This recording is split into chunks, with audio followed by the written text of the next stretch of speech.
you probably don't understand Kekkai Sensen, and here's why. Kekkai Sensei is a anime that I absolutely adore, and today we're gonna be talking about it. Now, first of all, I'd like to take a look at what Crunchyroll and IMDb have to say about it. On Crunchyroll, it says a breach between Earth and the Netherworld has opened up over the city of New York, trapping New Yorkers and creatures from other dimensions in an impenetrable bubble. IMDb says in a city where the paranormal and ordinary coexist, the Libra organization battles to ensure peace and order, which sounds like a brilliant idea, in my opinion. Now, it has a very Men in Black sort of feel. That's how I first got it. I'm not sure about all of you.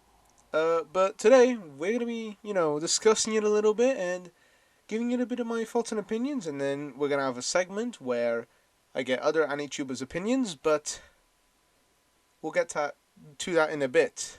First of all, I'd like to talk about our main cast, the Libra organization. Now, the Libra organization is what basically keeps, evil from destroying the entire city, basically.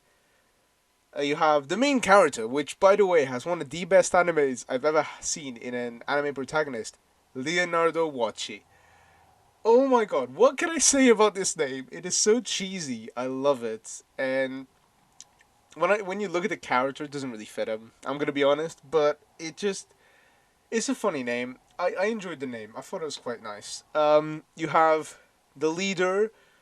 You have Sasuke, Sakura, girl who does something, businessman, and my favorite character, not Fish Furry. This is my favorite character.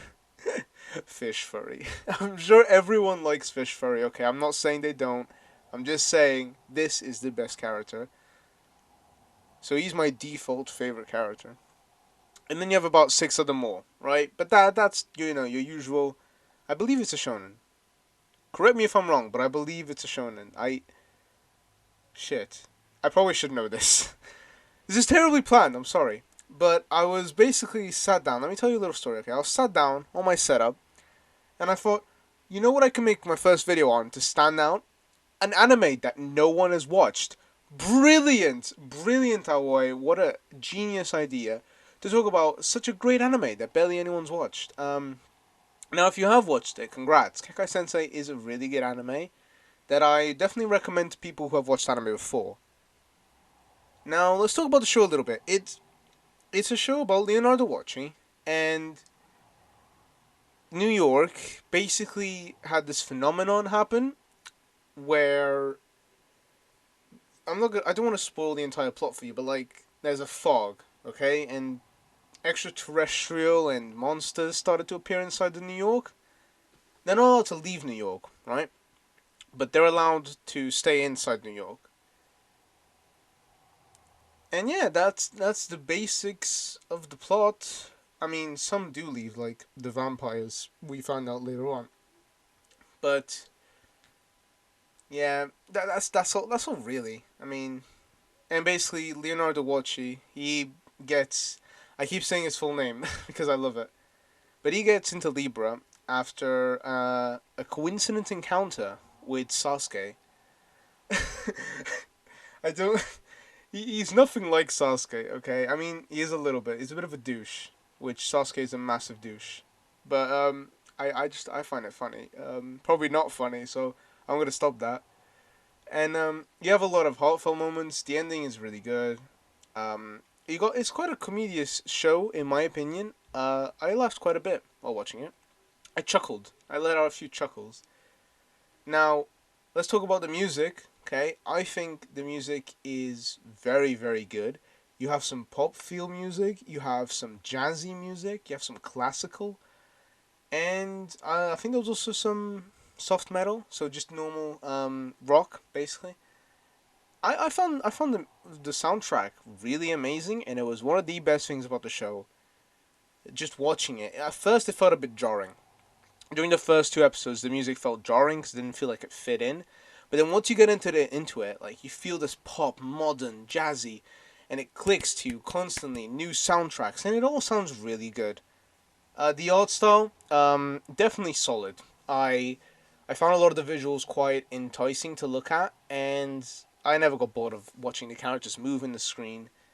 It it wasn't really an art style that got me annoyed or anything. But I mean, the fight scenes can be a little bit weird, but other than that, it's really good. Art style as well. I'd give it a solid. Presentation.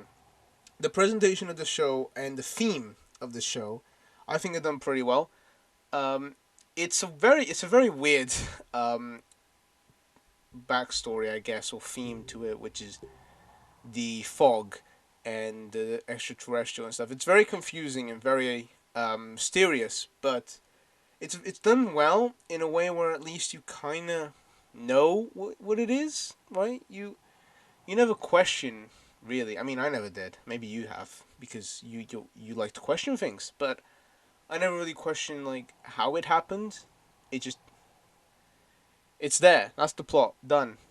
Let's carry on the story. And I quite like that. I like that presentation. It gave us into a solid into the world, and then later on we get explained a little bit as to what more exactly happened and how more exactly it happened. We don't get the full story, of course, in season one anyway. Now, when talking about season one, because that's the only season I've watched, since I am refusing to watch season two until I make this video. Season one is a mess from beginning to end, and if you've watched the show, you'll understand why. It is very confusing, and in my opinion, it's so confusing and it's very convenient that it's done on purpose. And my reason for that is that pretty much everything that happens is coincidental or just outright confusing. Most of the time, anyway, there are some things that do make sense, because you gotta have that, otherwise it'd just be a mess. Um, but it's a nice mess because I felt that this is the main point of the video. I really felt that the world really connected with the story and how it is confusing. The world that they're living in is confusing, and it matches up with the plot because the plot is confusing, and it is also coincidental because anything can happen in this world, and that's why I love it. I love this little minor detail that I think they done it on purpose. Of course, I can't confirm this. I don't know if any of you agree, but I think it's done on purpose, and if it is, it's a beautiful aspect that made me love this show right now. If season two ruins it from me, I have to make sure to make a video on that as well. But when I saw the critiques again of this anime, it's more like a mess.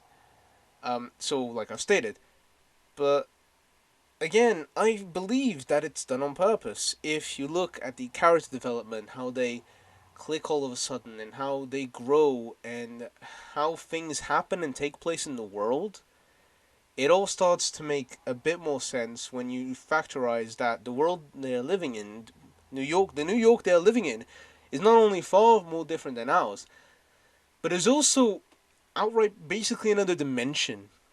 There are so many things that can happen out of nowhere in the show that would make no sense otherwise, and normally I would take as complete BS and plot convenience. But in this case, it doesn't feel like it. It feels like every character knows what they're doing because they know that this world is already, you know, it's like this. The world is like this. Stuff happen, and you can't prevent it, but you can at least do something about it or use it in your own way. I think that's done really well. For example, there is this scene where big captain guy and woman that does something. They go to this big kingpin kind of character. I forgot his name, and they basically have this type of like it's kind of chess. Okay, it's kind of like chess, and this is very important for the end of the video. So keep chess in your mind. But basically, it's kind of like a game of chess. I don't remember what the game was called, and they play it.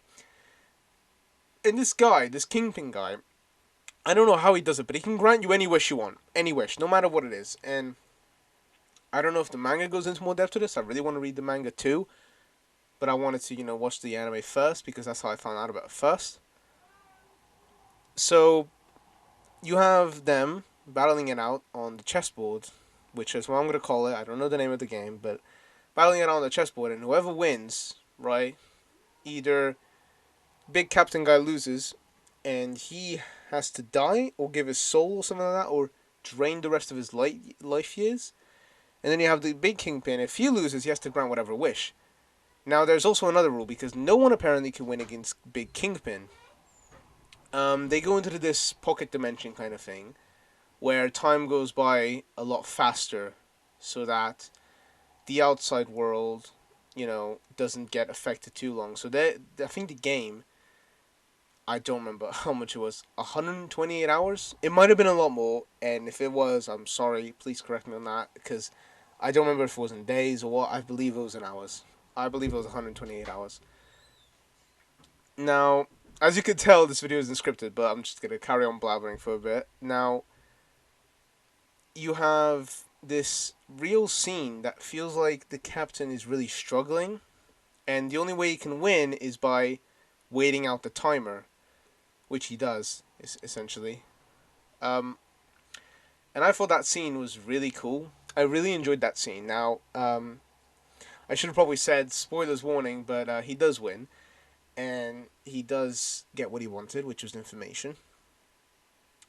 So I hope that little enticing scene made you want to watch it. I'm sure there's clips on it on YouTube. It's a good scene. I really enjoyed how the stakes felt real, especially in a world where anything can happen, like we've already established.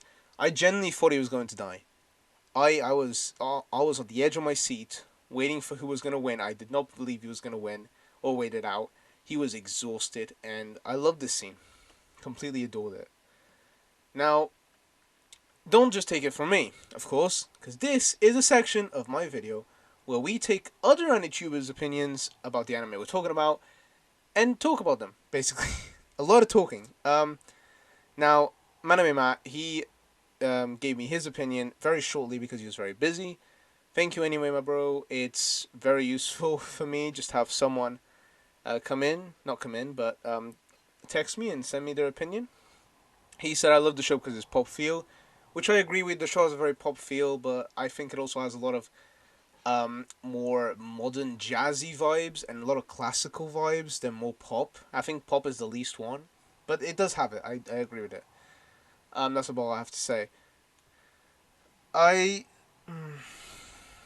I understand that Maname Matt is a very big YouTuber, and again, I don't blame him for not giving me an in-depth opinion. I just needed some more opinions for this video because, like I said, not many people have watched this anime. I only have one other opinion, unfortunately, which comes from the Anime Lad. Now, the Anime Lad presented me with his opinion over on Twitter as well. You should definitely go follow Anime Matt and Anime Lad. They're very cool guys that, spoiler alert, make a lot of anime videos. If you don't know them about them, you definitely do though. They're very big YouTubers. Now, Anime Lad said this: starting off, the first season was decent. The cast is great, sound composition isn't bad, and of course you had the solid animation from Studio Bones. I agree with all those points, except the composition, because I believe that the sound composition was one of the strongest aspects. I didn't really talk about the cast, actually, but I'll talk about that in a bit. My one main issue with Kekkai Sensei was that it was kind of confused me. Not because the story is complex, but because it seemed pretty all over the place at times. I enjoyed it, but it wasn't a series that I'd normally recommend to someone. I agree, I wouldn't normally recommend it to a beginner. However, I disagree because I'd recommend to anyone who's watched anime. I absolutely adored it. No, the story isn't complex. It's a pretty simple story about basically finding yourself and redemption. It's a pretty interesting story, but it's not very complex. No, the plot, yeah, like I said, it is kind of confusing. But I think that you can have a lot more fun watching it if you believe that the confusion is done on purpose to reflect what the world is about. Which is the reason I'm making this video, because I'm trying to bring that to light, and people can enjoy this anime a lot more. I have enjoyed this anime, just enjoyed it. I probably didn't get the same psychological feels that Parasite did, or the same emotional feels that Assassination Classroom did, but it definitely hit me there in the, it's just a good anime that I enjoyed, and I even did cry at the end, one little tear, which, big reward, because I've only cried to free anime ever, and those are, of course, Assassination Classroom, uh, Kekkai Sensen, which is this one, and Ace from One Piece. That's it. I forgot that. I might edit a bit out. I probably won't. I'll probably just keep it in. But yeah, I mostly agree with Anime Lad's opinion, except I don't know. I think I'd enjoyed it above all else, and the confusion didn't really take away the immersion for me. Like I said, because it's part of the world, so it still keeps you in the immersion that the story is taking place in this real world, but it doesn't, of course, reveal everything to you, right? I don't know what I'm trying to say, but that's basically it. Okay. Now I do have something else to talk about, and that is the tweet that I posted. Shameless plug. Follow me on Twitter at Aoi bracket diu bracket. I'll put a link on it in the description. But basically, on Twitter, I summarize my opinion in writing. So I'm a much better writer than I am speaker. I'll admit that.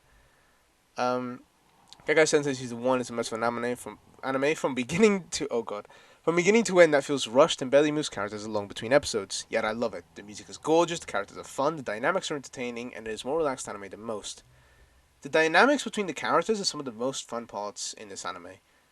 While some people like to criticize, I like to imagine that this style was done on purpose to portray our main characters living in a world where anything is possible, whether it makes sense or not. I can't express this enough how the soundtrack for this show had me more hit. I think that the first arc is definitely the one that really kicks it home that anything can happen in this show. I'm not going to spoil it, but it is basically an arc where something disguises itself as something else. And it's really interesting just seeing that unfold all of a sudden. It just happened out of nowhere, which is, I loved it. It's great. I love the first arc. Um, it felt original for an anime like this. The plot is shaky, but again, seeing as part of the world and just having fun watching is what made me love this show. Like again, the plot is less shaky the more I think about it, because it's not really confusing. The plot's not confusing, or the story. It's more of the what's happening and parts of the show that confuse people. But again, I believe that's part of it, and that's part of the fun of watching the show is being confused along with many people, along with someone who would have been placed in this world. They're probably confused as well, just like us viewers are. It's not the best, but it's very enjoyable. I recommend to anyone who's watched anime. I degrade that. I do think it's a lot better than I originally made it out to be on my tweet. I really love this anime, and it's definitely on my top 20 or top 30. However, season 2, again, I don't know if that will spoil it for me or not. Um, but yeah, that was basically the tweet. The other bit was just about the sound composition and all. So why don't I give it a small user review from me? I'd give it a 5 out of 10. And the reason for that is because, in an anime sense, like I said, it's confusing. Parts of the plot are confusing. It's a bit of a mess. The characters don't have really stable developments and just click all of a sudden, and they just develop until later on where it gets a bit more in depth with it. But again, it also feels very rushed. I don't know if I mentioned that. It feels like very rushed the beginning, and shit just start happening left and right, and you don't know what to think about. First, you're feeling sad because of a scene with Leonardo watching, and then boom, action scene, and you're in a fight, and you're feeling excited. But yes, it just it doesn't bring me out of the immersion again, but it definitely gives out the feeling that it isn't a professionally done, and it's just trying to bring the plot forward. However, when you take into account that this is done as part of the world and part of the story, I'd give it an 8 out of 10 in my personal opinion. I think that's what it deserves. And IMDb actually got a 7.2. So it's not far off from what I'd give it. Interesting. However, if I'm going to give this show a proper point score, I'm going to have to watch season 2. And of course, I'll get back to you on that. Whew. I think that's the end of the video, guys. I hope you all did enjoy me talking and you listening. I do have some things to mention. As you will see, you could like this video and support me. You could comment and you could subscribe. You can do all these things. Follow my Twitter. Again, shameless plug. I'm just gonna keep saying it. I definitely feel like I've been a part in this community for not very long. and this is my first video, and I'm starting out my YouTube career as an anime YouTuber. But I think it's very important to mention that this community is one of the most lighthearted and most kind communities I've ever seen in my life, and it's thanks to all these people. Um, I can't thank them enough, honestly. Eddie Hates Anime, Saxy, R6 Okage, CF Dude, Kirio, RTL Faith, The Anime Lad, Exo Beats, Maname Matt. All these people have either supported me in some way, helped out with this video, have followed me on Twitter before anyone else did, or they just, are really sound people who I've already talked to and have welcomed me into their community wholeheartedly. And that's not even the entire list. There's also Tyler Doe, the anime dude, Poxo, Firewolf Go, Kaguyama Clan, Grace VV, TK Dono, Akepame, Xeno Wars, Captain Buggy. I didn't get his picture up here because as I'm doing this video, I had a bit of a time lapse between the first time I recorded this and now the second time I'm recording this. I hope he can forgive me, but definitely go also follow the pirate Buggy the Pirate King on YouTube. He makes troll videos, which I find absolutely hilarious. He says they aren't, but I think they are. I think they're really funny. So yeah, definitely check him out. I hope everyone enjoyed this video, and I hope that if any of you guys are watching, people that I've mentioned after this, um, thank you all for everything. Thank you all for welcoming me into your community, and I hope I make some lifelong friends here because this is definitely a hard time for everyone in quarantine, and just this last 2 weeks, which is a long amount of time I've joined this community, I feel like I fit in, and everyone's been so supporting and kind, and I can't express enough how much I love this community, and I already like so many of you. I'm rambling on, but I can't get the stupid grin off my face. Thank you all so much for watching, and if you did enjoy, please be sure to hit that like button, comment, and subscribe again. I'm Always signing out. Peace.